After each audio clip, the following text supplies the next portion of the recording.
Rusi Delta 110, ang problema po nito ay kaya dinala sa atin ay mabilis daw uminit ang makina. Kaya ito, chinek ko kaagad.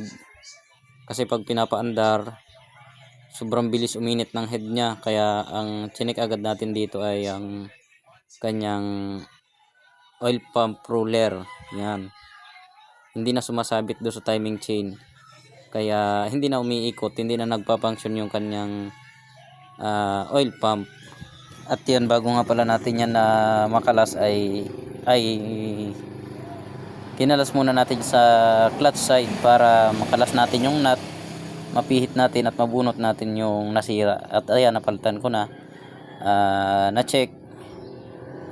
Pagkatapos niyan, tinesting ko rin. Pagkatapos kitakid, okay na. Yan.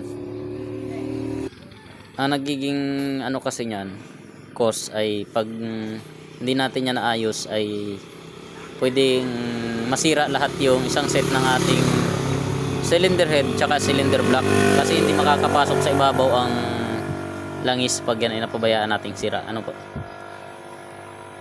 At yun lamang, maraming salamat sa panonood.